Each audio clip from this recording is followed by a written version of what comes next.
So my name is Nick Wilson and I'm with OneSmartStep.org Financial Education. So previously I talked a little bit about an app called Acorn that allows you to invest your spare change.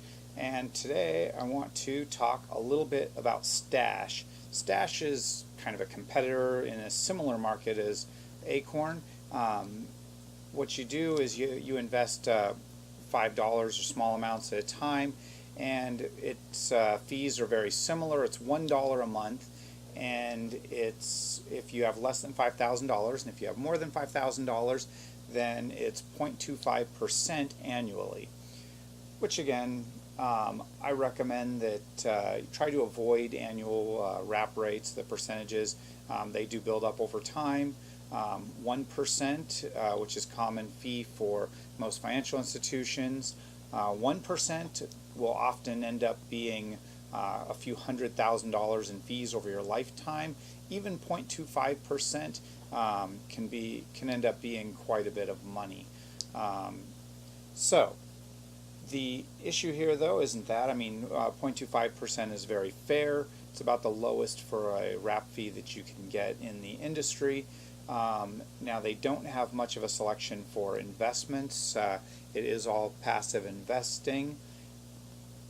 Although they do have a little bit better, they do have a little bit more investment selection than Acorn has, so that's a bonus. The downside is that you don't get that automatic investment with every transaction.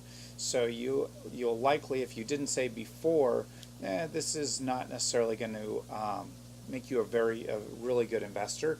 It will let you invest $5 at a time.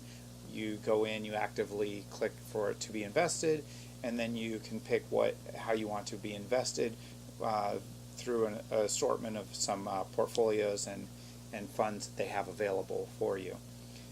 So when you pay for it, you still have to pay for the fees within those funds. So you are paying for those fees, and when you get over $5,000, you're paying an additional 0.25%. And like I said, with the Acorn, if you were just to go directly to those financial firms and pay into their funds, you would save that 0.25% that you pay here, which will the 0.25% will end up making it 2 or 3 times as expensive as going directly to like Vanguard and just purchasing the directly. So what I recommend to do if you're using Stash is to build up your money every year, and then about once a year, or if you go over $5,000, to transfer the balance over to a different type of account.